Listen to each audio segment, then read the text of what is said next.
What's up, everybody?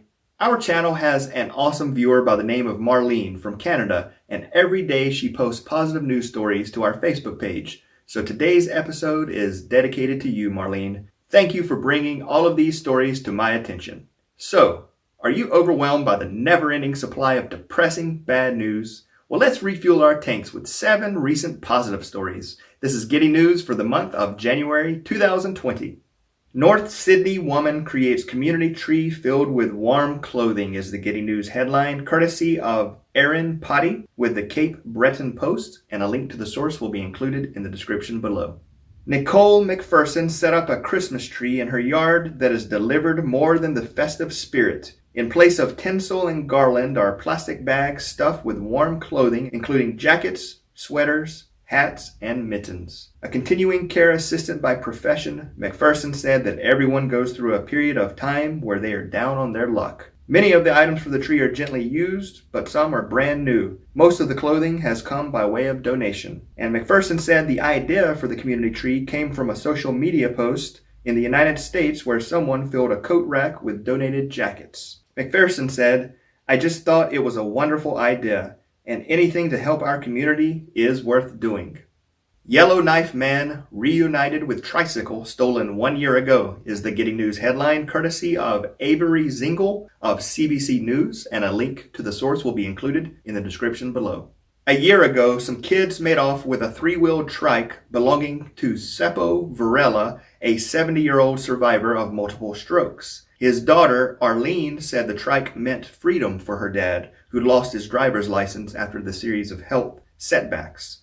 The tricycle belonged to Seppo's late father, who used to ride it around a community home for seniors. For months, Seppo's family and friends looked high and low for the bike. Then Seppo's son-in-law, Ben Brown, got a call from a friend who found the trike in the water at the bottom of a cliff lake. The trike's fenders were dented, the gears needed an overhaul, and it was now rusty. But Ben plans to repair the trike and motorize it with an in-hub motor. Seppo said he is happy for 2 reasons. He has his trike back, and also his son-in-law has a great project to work on. How people with Down syndrome are improving Google's voice recognition tech is the Giddy News headline, courtesy of Connor Garrell with the Huffington Post, and a link to the source will be included in the description below. It's all okay Google and hey Siri in the world of smartphone and voice assistant tech, where by next year it's expected that 50% of all internet searches will be undertaken by voice command.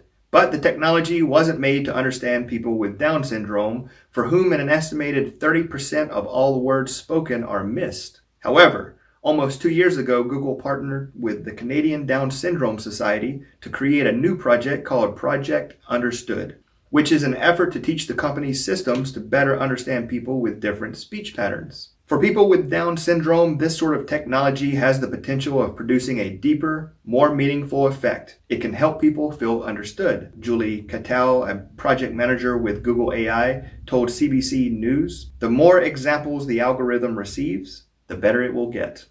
Hundreds of choir singers stage U.S.-Mexico border sing-along on both sides of the barrier is the Giddy News headline, courtesy of Chantal Da Silva of Newsweek, and a link to the source will be included in the description below. Hundreds of choir singers joined Canadian music group Choir Choir Choir in a sing-along across both sides of the U.S.-Mexico border in a bid to bring people on both sides of the barrier together. Their performance of With a Little Help from My Friends by the Beatles was live-streamed on Facebook. The initiative was led by the 2 founders of the Toronto-based choir group, with David Goldman leading the sing-along on the U.S. side, while Nobu Adilman conducted the singing on the Mexican side of the border in Tijuana. According to the Facebook event page, singers of all levels united on both sides of the U.S.-Mexico border to celebrate the unique friendship, culture, and community shared in the border region of San Diego and Tijuana.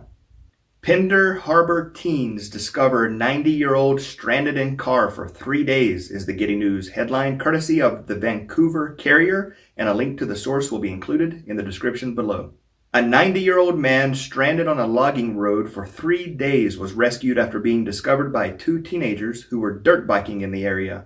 "It was a pretty precarious situation because I was on the edge of quite a big ditch," said Jones, who moved to the passenger seat to keep it balanced. Jones estimated he was 8 kilometers up the road and decided to stay with the car rather than test his fate on the steep and rugged terrain. Nolan Johnston and Jacob Thornton, meanwhile, were dirt biking near Madera Park when they decided to try a trail down a different road. When they knocked on the window, Jones gave them a thumbs up, leading them to think somebody was already coming for him. As they walked to their bikes, they heard the man knock on the window, so they returned and opened the door. Jones said after his rescue, "Was I ever pleased to get out of there? I was so thirsty."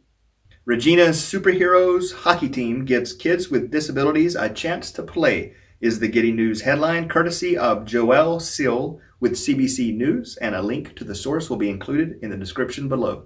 Mark Taylor never thought he'd see his 11-year-old son, Jack, putting on a hockey jersey and stepping out onto the ice as part of a team. Jack, who has autism, is a player on the Superheroes team in Regina. The program provides kids with cognitive and physical challenges an opportunity to lace up some skates and hit the ice. The Superheroes pilot project launched in Calgary and now has expanded to more cities across Western Canada. It was adapted from the Hockey Education Reaching Society, also known as HEROES. This program epitomizes the phrase, "Hockey is for everyone," said Rob Kerr, one of the HEROES team members who helped start the program in Calgary. Mark said, "I went out on the ice with them the first day and I looked up in the stands at all the parents. They either had big wide grins on their face or they kind of looked a little misty-eyed."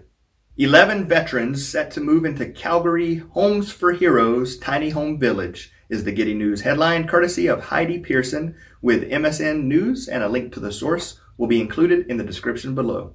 Canada's first Homes for Heroes village provides affordable transitional housing for homeless veterans. The community has 15 tiny homes along with a resource center, family suite, counselor suite, and community gardens. According to the Homes for Heroes Foundation, the tiny home option means more privacy, security, and peer-to-peer support for veterans who live there compared to traditional homeless housing services. Residents will have access to mentoring, case management, counseling, and links to other services and programs they may need or want. Heroes Foundation President and co-founder Dave Howard said, "Canadians truly appreciate our veterans and we thank them."